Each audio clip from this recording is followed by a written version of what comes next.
తాకట్లో ఉన్న మీ బంగారాన్ని విడిపించి ఆ రోజు ఆన్లైన్ రేటుకి కొంటాం. Sharma gold company. శ్రీ గురుభ్యో నమః. మహాగణాధిపతయే నమః. శివాయ గురు నమః. శ్రీ కామేశ్వరి దేవి నమః. ప్రేక్షకులకి శుభోదయ శుభాకాంక్షలు. నేను మీ కొడుకుల సోమేశ్వర శర్మ. మేషం నుండి మీనం వరకు ఉన్నటువంటి రాశి ఫలితాలు నా పరిజ్ఞాన సంఘర్ష మేరకు ఈ వారం రాశి ఫలితాలను తెలియజేస్తాను. ముందుగా గోచారం. మేషంలో రవి, వృషభంలో గురువు, కర్కాటకంలో కుజుడు, కన్యలో కేతువు, మీనంలో బుధ, శుక్ర, శని, రాహులు, అలాగే చంద్రుడు మేషం, వృషభం, మిథున రాశుల్లో సంచారం. కుంభరాశి వారికి వృత్తి ఉద్యోగాల్లో కొన్ని ఆటంకాలు ఎదురవుతాయి. వ్యాపారంలో కొంత నష్టం ఏర్పడుతుంది. ఆరోగ్యం పట్ల కొన్ని జాగ్రత్తలు తీసుకోవాలి. వ్యయాధిపతి రాష్ట్రాధిపతి అయిన శని ద్వితీయంలో మీన రాశిలో సంచారం. మీన రాశిలో శుక్రుడు, రాహువు, బుధుడు ఈ 4 గ్రహాలు. తృతీయంలో సప్తమాధిపతి అయిన రవిని శని చూడడం, అలాగే భాగ్యాధిపతి తృతీయాధిపతి అయిన కుజుడు 6ంట ఉండడం ఆరోగ్యపరమైన ఇబ్బందులు చోటు చేసుకుంటాయి. ధన నష్టం ఎక్కువగా సూచిస్తోంది. బంధువర్గంలో విభేదాలు రావచ్చు. మీరు మంచిగా వెళ్ళినా కూడా మమ్మల్ని పట్టించుకోవడం లేదు అనే ధోరణి ఉంటుంది. బంధువర్గాలు మీ మీద దుష్ప్రచారం చేసే అవకాశం గోచరిస్తోంది. ఇటువంటి విషయాల్లో కొంచెం జాగ్రత్తగా ఉండడం చెప్పదగినది. వీరికి ఏలినాడు శని నడుస్తోంది కాబట్టి 8 శనివారాలు శనికి తైలాభిషేకం చేయడం, అఘోర పాశుపత హోమం చేయించడం చెప్పదగిన సూచన. ముఖ్యంగా స్పైనల్ కార్డ్ సంబంధించి, స్టమక్ సంబంధించి, యాసిడిటీ, గ్యాస్ట్రిక్, అలాగే మోకాల నొప్పులు సంబంధించి, అరికాలకు సంబంధించి ఇబ్బంది పెడతాయి. వాటి విషయంలో చాలా వరకు జాగ్రత్తలు తీసుకోవడం చెప్పదగినది. అలాగే ఇంట్లో పెద్దవారి యొక్క ఆరోగ్యం పట్ల కూడా జాగ్రత్త తీసుకోవాలి.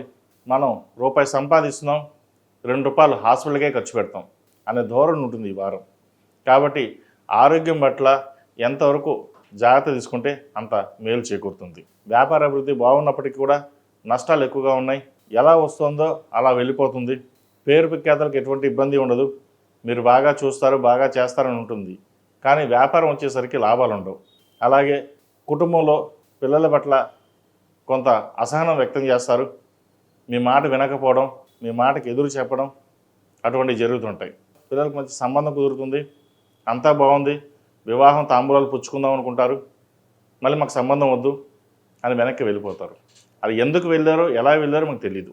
కాబట్టి ఇటువంటి విషయాలలో క్షుణ్ణంగా మీకు మీరుగానే పట్టించుకుని ముందుకు వెళ్ళడం చెప్పదగినది. అహంకారమైన ధోరణితో వెళ్ళడం మంచిది కాదు. అందరినీ కలుపుకుని ఎంతవరకు వెళ్తే అంత మంచి ఫలితాలు ఉంటాయి. చిన్న చిన్న వాటికి కూడా భయపడకుండా ముందుకు సాగుతారు. మీకున్న ధైర్యమే మిమ్మల్ని ముందుకు సాగుతుంది. మీకున్న ధైర్యమే మిమ్మల్ని ముందుకు నడిపిస్తుంది. అలాగే ఈ రాశిలో జన్మించిన విద్యార్థులకు విదేశీ వ్యవహారాలు వీళ్ళకి బాగా కలిసి వస్తాయి. ముఖ్యంగా సాఫ్ట్వేర్ రంగంలో ఉన్నవారికి, ఫైనాన్స్ సెక్టర్స్లో ఉన్నవారికి, బ్యూటీషియన్స్కి, వైద్య వృత్తులు ఉన్నవారికి, లాయర్లకి, డాక్టర్స్కి చాలా బాగుందని చెప్పచ్చు. అలాగే ఫాస్ట్ ఫుడ్ సెంటర్స్ కూడా ఈ వారం చాలా అనుకూలంగా ఉంటుంది. ఒక వ్యాపారాన్ని ప్రారంభించాలని చూస్తారు. అయితే భాగస్వామి వ్యాపారం కాకుండా సొంతంగా చేసుకునే వ్యాపారాలు వీరికి కలిసి వస్తాయి. ఎక్కువగా నమ్మి ఎవరికైనా డబ్బులు ఇస్తే అవి తిరిగి రాకపోవడం జరుగుతుంటుంది. డబ్బు విషయంలో కొన్ని జాగ్రత్తలు తీసుకోవాలి. అలాగే ఈ రాశిలో జన్మించిన స్త్రీలకు వృత్తి ఉద్యోగాల పరంగా, వ్యాపార పరంగా సానుకూల ఫలితాలు గోచరిస్తున్నప్పటికీ ధనం అధికంగా ఖర్చు అయ్యే అవకాశం గోచరిస్తుంది. స్థిరాస్తుల విలువ పెరుగుతుంది. ఒక స్థలాన్ని అమ్మి ఇంకో చోట ఇన్వెస్ట్మెంట్ చేయాలని యోచిస్తారు. అయితే స్థలం అమ్మేటప్పుడు మన బంధువర్గం కావచ్చు, మిగతా వాళ్ళు కావచ్చు ఇబ్బంది పెట్టే విధంగా గోచరిస్తోంది. వాటి విషయంలో కొన్ని జాగ్రత్తలు తీసుకోండి. ఆరోగ్యం పట్ల కూడా జాగ్రత్త తీసుకోవాలి. గ్లైనింగ్ సంబంధించే ఇబ్బంది పెడుతుంది. మోకాళ్ళ నొప్పులు, సర్జరీ దాకా వెళ్ళే పరిస్థితులు కూడా గోచరిస్తోంది. కాబట్టి ముఖ్యంగా ఫైనాన్స్ పరంగా, వ్యాపార పరంగా బాగున్నా కూడా ఆరోగ్యపరమైన జాగ్రత్తలు తప్పనిసరిగా మీరు తీసుకోవాలి. ఎవరు ఎన్ని చెప్పినా మీ ధోరణిని మటుకి మార్చరు. సంతానంతో గొడవపడే అవకాశం గోచరిస్తోంది. జీవిత భాగస్వామితో కూడా చిన్నపాటి విభేదాలు వచ్చే అవకాశాలు కూడా లేకపోలేదు. జాగ్రత్త వహించండి.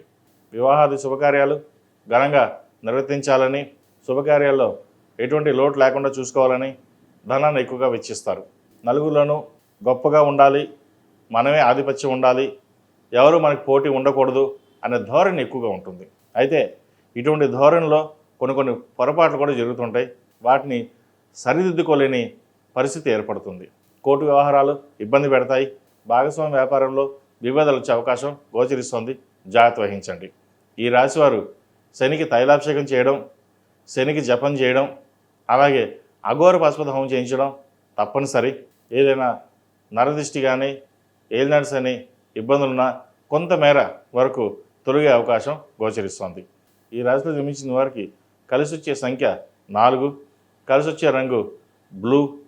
ఏదైనా పని మీద బయటకు వెళ్ళేటప్పుడు శుక్రవారం కానీ బుధవారం నాడు కానీ వెళ్ళండి. మంచి ఫలితాలు సంప్రాప్తిస్తాయి.